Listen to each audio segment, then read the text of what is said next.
Okay, so this is something that I wanted to talk about for quite a while now.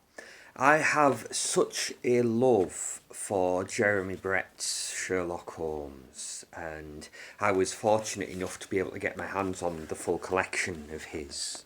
I got it from HMV, and I was only able to get it on DVD. I don't think this has been given a Blu-ray release.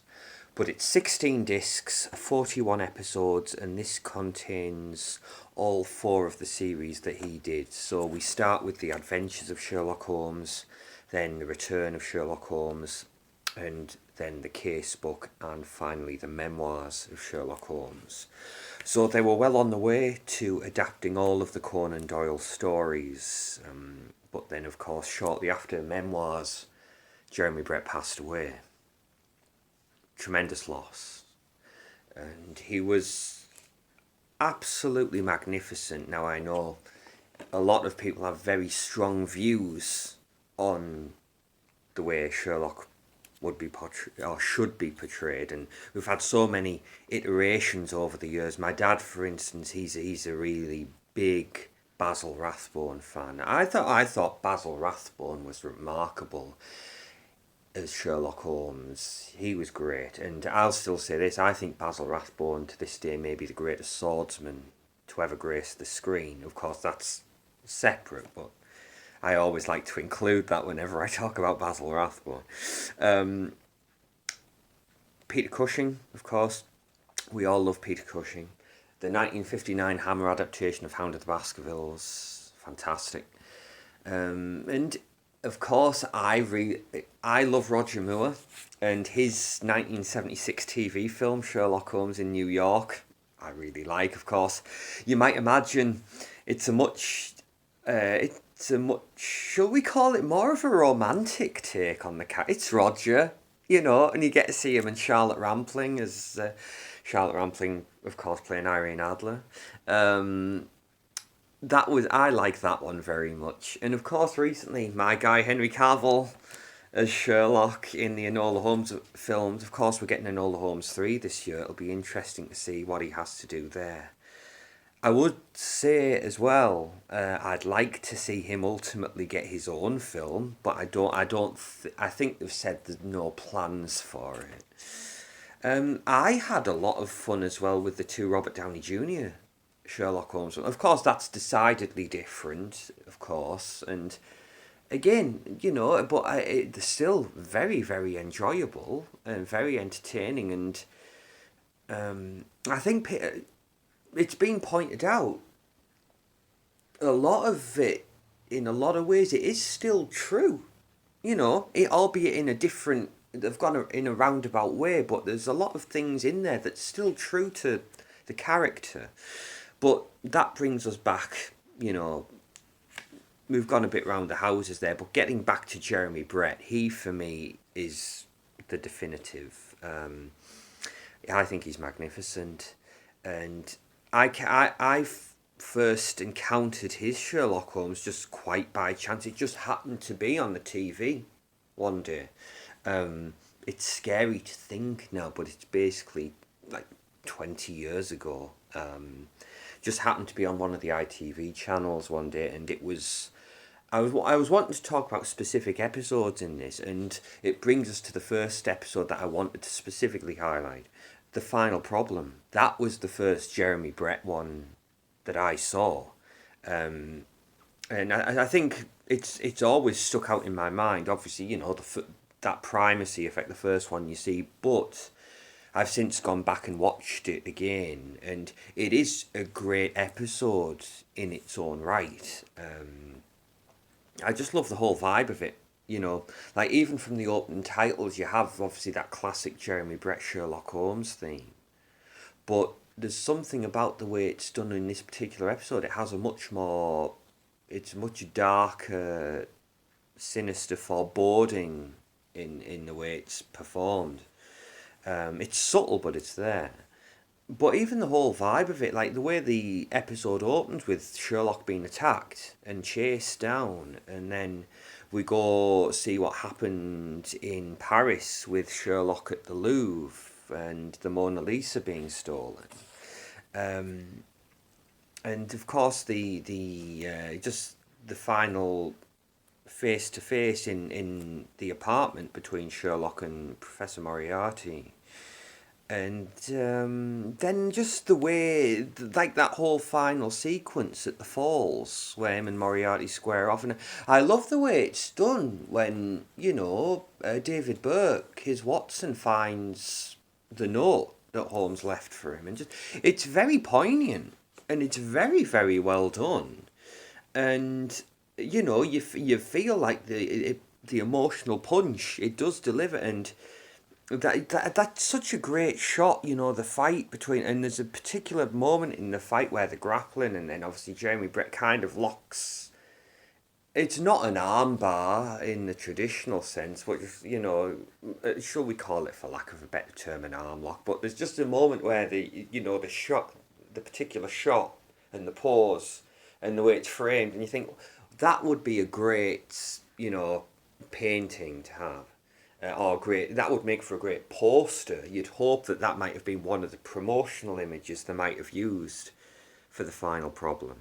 But it's a great sequence, and then of course when they ultimately go over the falls at the end, and just it's very, very well done, and it's one of the recurring themes that out of these particular episodes, kind of not ending on the happiest of notes, quite somber endings. Because I'll go through the episodes that I particularly wanted to spotlight. Of course, we have the final problem. Also, from that first season, the Greek interpreter, and of course, that's the introduction to Mycroft, Charles Gray's Mycroft Holmes, and he's great, and the interplay between the two of them is great. But that was a really interesting one as well, and the villains in that, the very, very sinister, and the very, very, the portrayal's very interesting. But I think this is one of those stories where you just, it's an interesting one, and of course, whenever you get involved anything Greek, I adore, again, I adore Greece. It's got a huge place in my heart. So anything Greek, I'm drawn to. Yeah, this is a wonderful story, and the finale on the train, and some again, just talking about the cinematography. When you see, because obviously they're intercutting, like having like intercutting segments where we see just the train as it's travelling along the track, but the way they shoot this thing, man, when you see this train and the way they've lit it, you've got all these reds and greens going. Honestly, it looks like something out of Suspiria, and it's incredible. But so huge props to the way they approached, the cinematography, the production design, the lighting, all of that. Because you've got, like you say, you got this great. It's very atmospheric, and it's brilliant. Great. So yeah, Greek interpreter's another highlight. And then, of course, we get on to the other remaining episodes I wanted to specifically mention. The Illustrious Client, The Master Blackmailer, and The Disappearance of Lady Frances Carfax. Now, what's interesting, some of these are maybe, the traditional episodes hover around the hour mark. Like, for example, The Greek Interpreter and The Illustrious Client. But then you have something like The Master Blackmailer, which that is essentially a feature length. And that one, again, talking about some of these that end on the more somber notes, I think that's very much the case with The Master Blackmailer. Because that's a wonderful, wonderful episode. Of course, it's always interesting, I mean, Jeremy Brett's consistently great as Holmes. He absolutely is. But he's always talked about, the darkness of the... Like, we're lucky enough that on YouTube there's a lot of interviews still available that he gave around the time, promoting Sherlock Holmes. And he was talking about the character, and he basically said, for a long time, he felt that he couldn't get... I think he always felt the specific wording he used. He felt very far away. He couldn't reach him. But he even talked about not a particular. It's not a character that you would like. Like, it's not a particular character that you would want to be around. He said, if you saw him on the other side of the street, you wouldn't want to cross. You wouldn't bother to cross.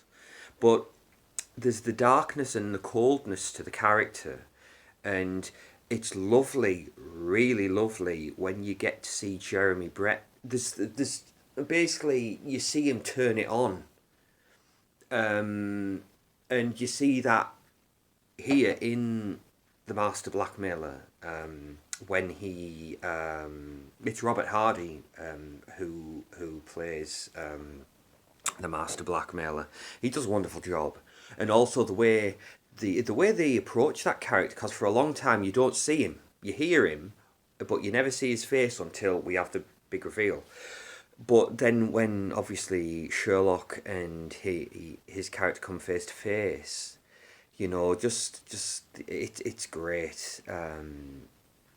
And you get to see echoes of that as well in The Illustrious Client, because you get Anthony Valentine as the main villain of the piece in that one. I really like Anthony Valentine. He was in Escape to Athena, of course. He plays Volkman, the SS major, who obviously Roger Moore's character's butting heads with throughout the film. Anthony Valentine, he was one of those great British character actors. You could always count on him to be, again, often as a villain. He's kind of like that villainous character that you love to hate. So, and he even plays Austrian in it, so you get echoes of his Escape to Athena performance. Like, when you just close your eyes and listening to him deliver his dialogue, you kind of think, yeah, yeah, yeah. But you get echoes of the Sherlock darkness when he comes face to face with the Anthony Valentine character. It's difficult to put into words what it is that Jeremy Brett does, but you can see it, and that echoes again in The Disappearance of Lady Frances Carfax. When obviously the basically going, when things escalate and him and Watson have to take matters into their own hands, and they burst into the house without the warrant because they can't afford to wait any longer. We know that there's a coffin being delivered. What have you done with Lady Carfax?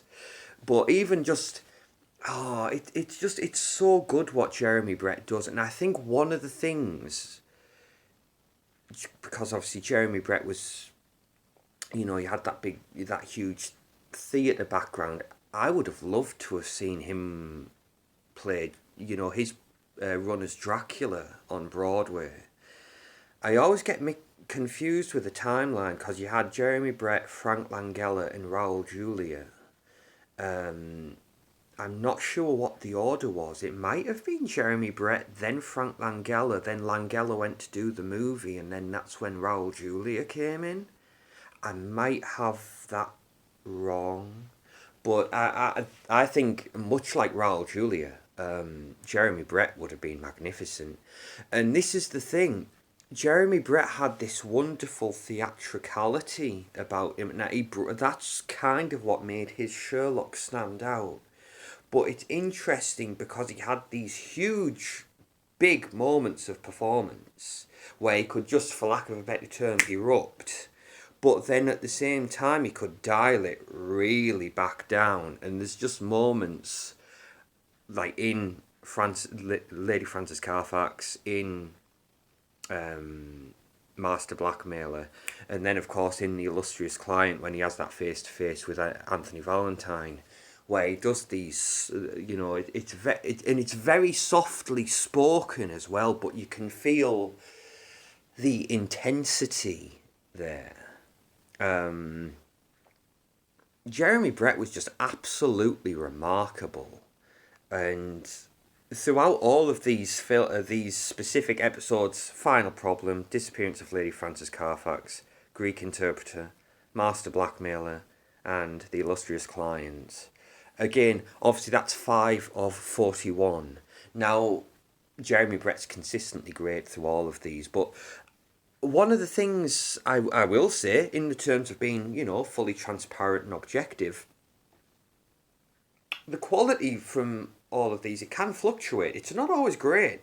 Because I don't mind telling you, there's stories in this that I was non impressed by. Like, for example, the two that stick out in my mind, their adaptation of The Hound of the Baskervilles and also their adaptation of The Sign of Four.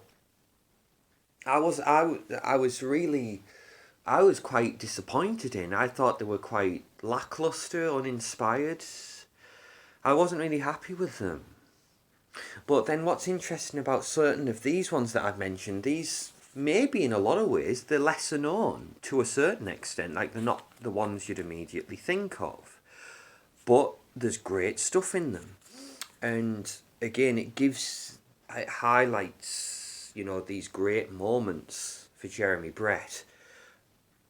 Also, what I would like to mention in this, Edward Hardwicke as Watson. Well, Watson for the from Return of Sherlock Holmes onwards.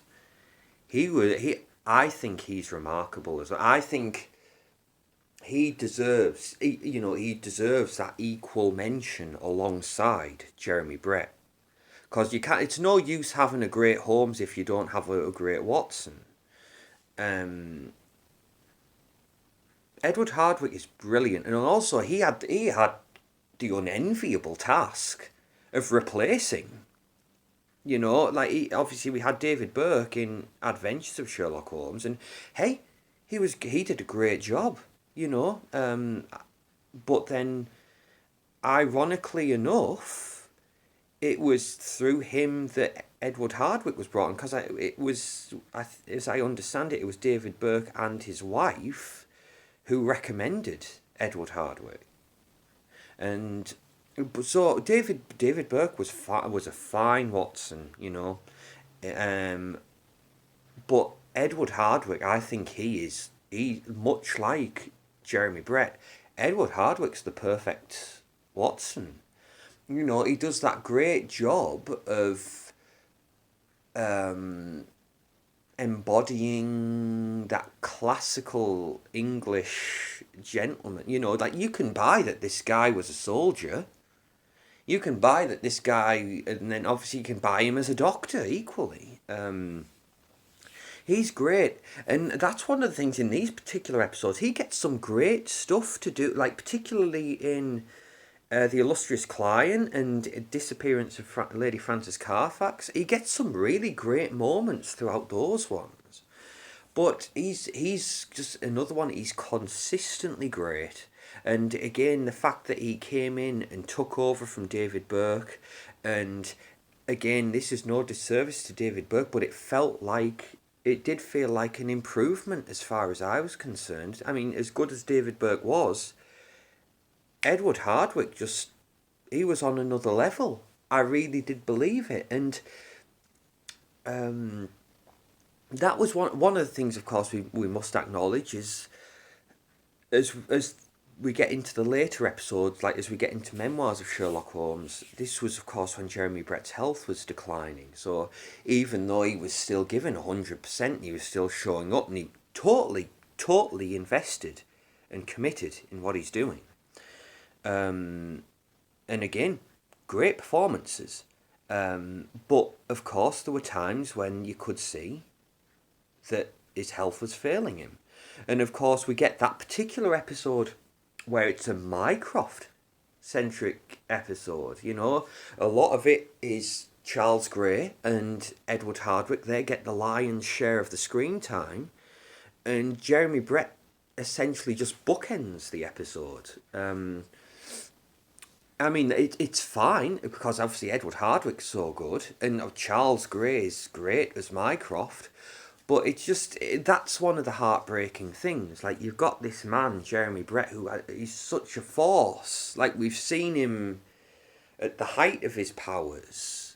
But then just to see, this is a man, like, he wants to do it, but his health's failing him, and it would have been great to have seen them get through all of the Conan Doyle stories. And again, Jeremy Brett, like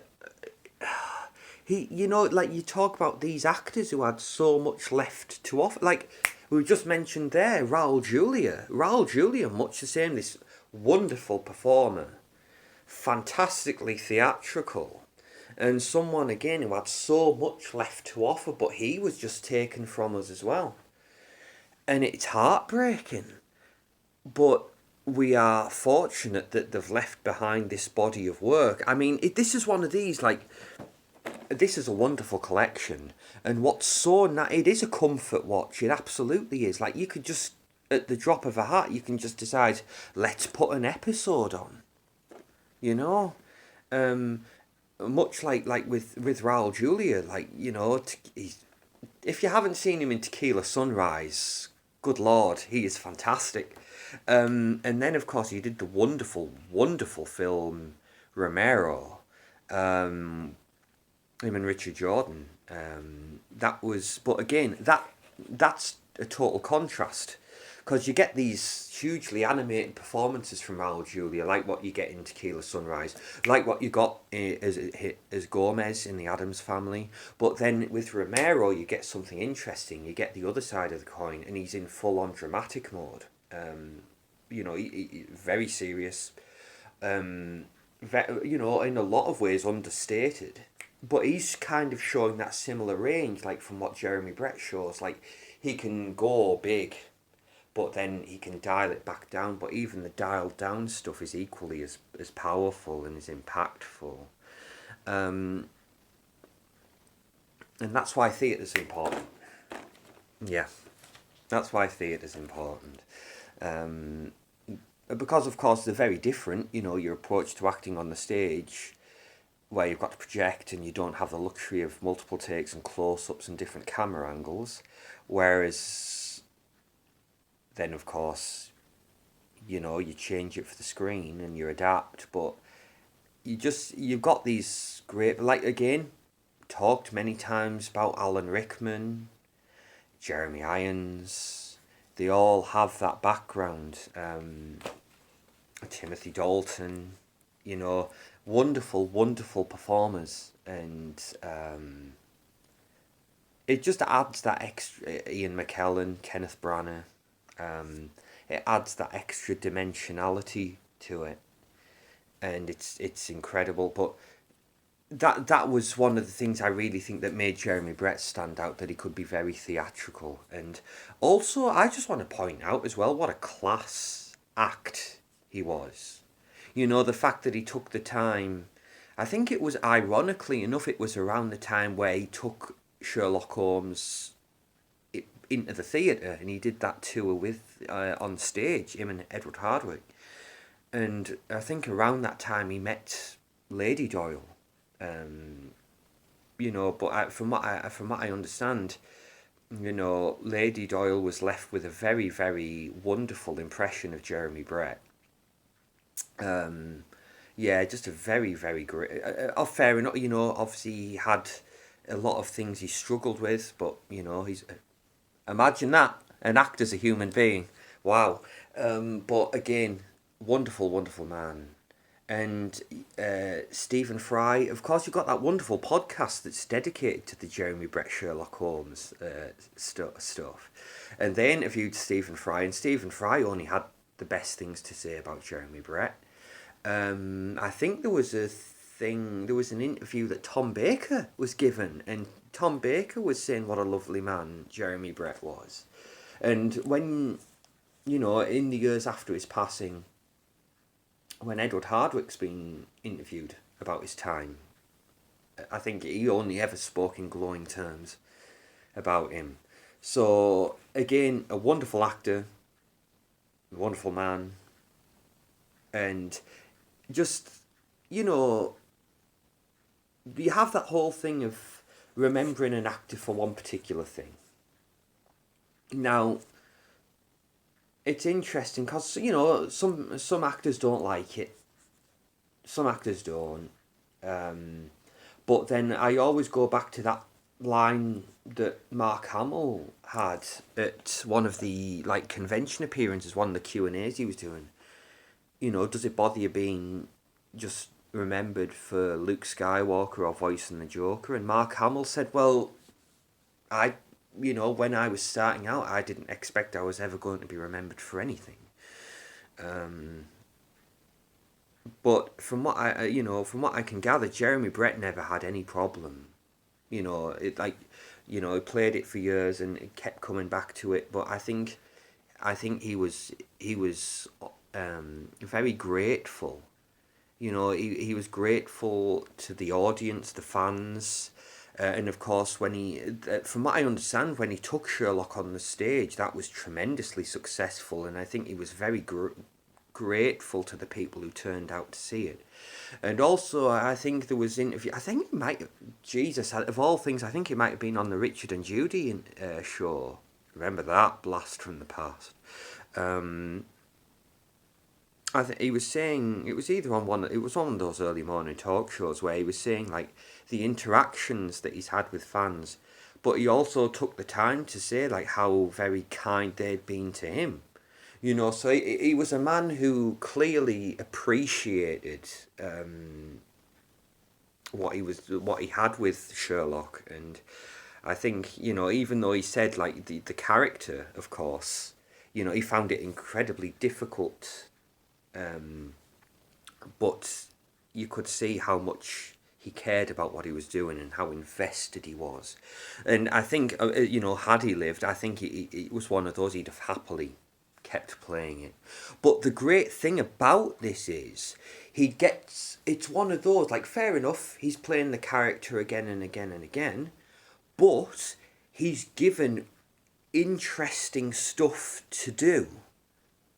And surely that's the important thing. If you're given worthwhile material and interesting dialogue to wrestle with and scenes to actualize, you feel if it continues to be rewarding, then it doesn't matter whether you're playing the same part 41 times or playing 41 different parts in separate things.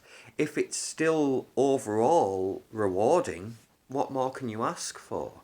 It was essentially the same thing that Roger Moore said with, for a full decade, basically, 62 to 69 playing the Saint, and then 73 to 85 playing Bond. He was like, well, they've been very rewarding. It's hard work, but it's enjoyable work. And again, just a great ambassador as well. Like he was great with the fans. He appreciated the fans. And I think, the appreciation of the success it's given them as well. And I think one of the things you've got to admit, people like to see people being grateful and appreciating what they have done. So I think that's a perfect example of that. Jeremy Brett is that perfect example. Like, he was grateful and he appreciated Sherlock Holmes. And you can't ask for anyone. Like, that was the sad thing about Basil Rathbone, He eventually came to resent it to a certain extent. I mean, I'm sure if he sat down and had to be honest with himself, it'd given him, a great notoriety, success, and of course when he first got into it, ironically enough, Basil Rathbone, when he first became Sherlock Holmes, it was kind of to break away from the typecasting as being a villain. He was the villain, like going back to the whole swordsmanship thing, he's the villain in the Mark of Zorro with Tyrone Power, isn't he? He's the... again, that's the perfect example, by the way, because you've got Tyrone Power, who's Zorro. Watch that sword fight at the end, though. You can see that Tyrone Power he's struggling to keep up with Basil Rathbone, and we all know Basil Rathbone lets him. Well, yeah, he's like, okay, Tyrone Power's the star, so he's got to win, so I've got to let him win. I'll try and make it look as convincing as I can, but we all know, yeah, Basil Rathbone would have walked away with that fight if it was real. But yeah, Basil Rathbone, who played a lot of like notable villains in these. He was the villain in Robin Hood, wasn't he? With yeah. Again, there's another one. Got to put Errol Flynn over. Um, but yeah, and then obviously he had the career change to playing Sherlock Holmes. But then, of course, obviously that went on and on and on. But yeah, I mean, everyone has their own, their own views, and you look at it. Sometimes when you're in the situation, the way you look at things, you need that outside perspective. Sometimes, but I'm rambling. That wraps this up, though. Jeremy Brett is an incredible Sherlock Holmes, and the fact that still to this day, there's people who you can ask and say, "Yeah, Jeremy Brett's the guy." I think that tells you everything you need to know.